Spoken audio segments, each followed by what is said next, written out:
दोन्ही राष्ट्रवादीच्या विलिनीकरणासाठी अजितदादा खूप आग्रही होते. पवार साहेबांची 2 एप्रिलला राज्यसभेची टर्म संपली की ते राजकीय संन्यास घेणार, म्हणजेच भाजप सोबत जायचे नाही या पवारांच्या भूमिकेला तडा जाणार नाही. नंतर सुप्रिया सुळेंना सोबत घेऊन एकत्र येऊन भाजप सोबत जायला अडचण राहणार नाही, हा मध्यम मार्ग काढून दोन्ही राष्ट्रवादी एकत्र येणार होत्या. या सगळ्या घडामोडीत राष्ट्रवादीचा एक कंपू तयार नव्हता. प्रफुल्ल पटेल, सुनील तटकरे, धनंजय मुंडे हे त्यात अग्रणी आहेत. दादाकडे हे खासगीत तक्रार करत असत या विलिनीकरणाबाबत. त्याचं कारणही तसंच होतं. विलिनीकरणानंतर दिल्लीची जबाबदारी सुप्रिया सुळेंकडे असणार होती. त्यामुळे प्रफुल्ल पटेल आणि तटकरे यांचं महत्त्व संपल्यात जमा झालं असतं. पार्थ पवारांना रोहित पवारांसोबत स्पर्धा नकोय.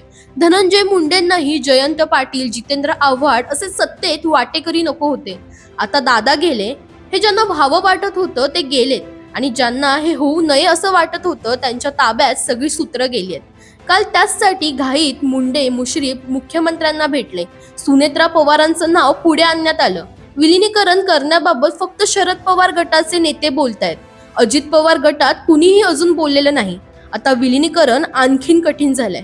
दरम्यान तुम्हालाही अशाच पॉलिटिक्स रिलेटेड अपडेट्स हव्या असतील तर इंडिया लीडरला फॉलो करायला विसरू नका.